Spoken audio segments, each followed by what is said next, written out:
আসসালামু আলাইকুম এভরিওয়ান। জাহান ব্লগ চ্যানেলের পক্ষ থেকে সবাইকে অভিনন্দন। তো আপনারা দেখতে পারছেন আজ সুরমা নদীর যে পানি বিপদ সীমার উপরে। তো প্রতি বছর বর্ষার সিজনে আমাদের সিলেট একটা ঝুঁকির মধ্যে থাকে। এর মূল কারণটি হচ্ছে পাহাড়ি ঢল। তো এই পাহাড়ি ঢলটি কোথায় থেকে নেমে আসে? তো এইরকম পানি আপনারা 2022 সালে বন্যার সময় দেখেছিলেন, আবার এই 24 সালে একইভাবেই দেখা দিয়েছে। পরবর্তী সময় কি হবে তা এখন বলা যাচ্ছে না। তবে যেভাবে সুরমা নদীর পানি বেড়ে যাচ্ছে, এতে বোঝা যাচ্ছে 22 সালের মতন আবারই হতে পারে সেই ভয়াবহ বন্যা পরিস্থিতি। তো প্রত্যেক বছরই সিলেটে বন্যা হওয়ার ঝুঁকি থাকে। এর মূল কারণটি হচ্ছে গিয়া, যেমন ধরেন সিলেট পড়ছে ইন্ডিয়ার মেঘালয় রাজ্যের কাছাকাছি একটা বিভাগ। তাই ইন্ডিয়ার মেঘালয় যে চতুর্দিকে পাহাড় আছে, সেই পাহাড়ে প্রত্যেক বছরই সারা বছরই বৃষ্টিপাত হয়। তো বর্ষার সিজনে একটু বেশি বৃষ্টিপাত হয়, যার ফলে পাহাড়ি ঢল নেমে আসে। আর পাহাড়ি ঢল নামার দুটি পথ, সেটি হচ্ছে একটি সুরমা, একটা হচ্ছে কুশিয়ারা। এই সুরমা এবং কুশিয়ারা নদী বৃষ্টির পানি কখনো নদী প্লাবিত হয়নি। শুধু এই পাহাড়ে যেসব বৃষ্টি হয়, সেই সব বৃষ্টির পানি সুরমা নদী এবং কুশিয়ারা নদী প্রত্যেক বছর প্লাবিত হয়ে যায়। সেই নদী বয়ে চলে এসেছে আমাদের সিলেট বিভাগ হয়ে। তো এই সিলেট বিভাগ ধরে যে নদী এসেছে সুরমা এবং কুশিয়ারা, তাই সিলেট প্রত্যেক বছর এইরকম বন্যার ঝুঁকিতে থাকে। যখন পানি বেশি প্রবাহিত হয়, তখন আমাদের সিলেটের আশপাশ এলাকা, যেমন গোয়াইনঘাট, জমতাপুর উপজেলা, কানাইঘাট উপজেলা,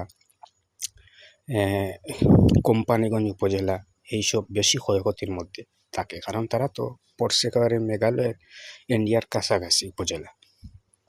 এবং জকিগঞ্জ প্রত্যেক বছরই পানি প্লাবিত হয়। ইতিমধ্যে সুনামগঞ্জ ডিস্ট্রিক্টের জামালগঞ্জ, তাহিরপুর, আরও নাম না জানা অনেক জায়গা বন্যার পানি প্লাবিত হয়।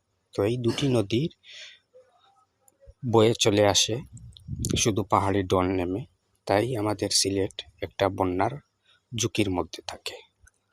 সো 2024-এ যে ভয়াবহতা দেখা দিচ্ছে, এতে মানুষের অনেক ক্ষয়ক্ষতি হয়েছে।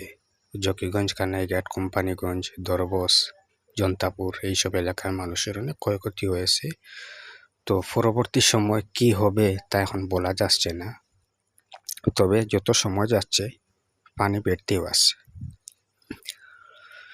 তো এই হলো অবস্থা। আর এই বন্যা থেকে বাঁচার মূল যে প্রক্রিয়াগুলা, এগুলো হচ্ছে যেমন নদী খনন। অনেক জায়গার মধ্যে আছে নদীর মধ্যে চরে, নদীর মধ্যবর্তী স্থানে দ্বীপ জমে আসে। তো এইসব নদী খনন করলে হয়তো কিছুটাই বন্যার পানি থেকে রেহাই মিলত। তো এই বন্যার মূল সূত্রটাই হলো এটাই। তো যদি ভালো লাগে আমার চ্যানেলটা সাবস্ক্রাইব করবা, জাহান ব্লগ। এবং এইরকম দুর্যোগপূর্ণ ভিডিও পেতে হলে বেল আইকনটি প্রেস করে রাখবা। বন্ধুরা সাথে থাকো, পাশে থাকো এবং দেখতে থাকো।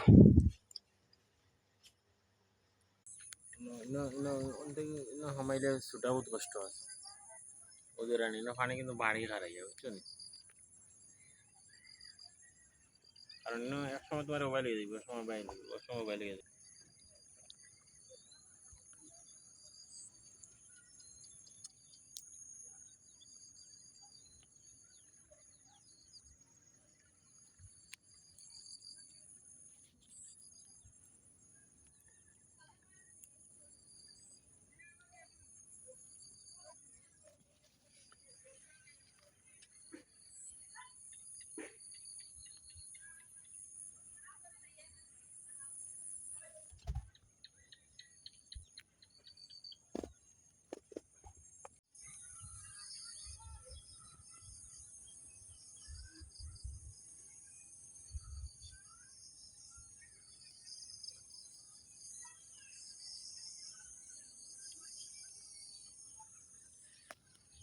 এটাই জানলাম।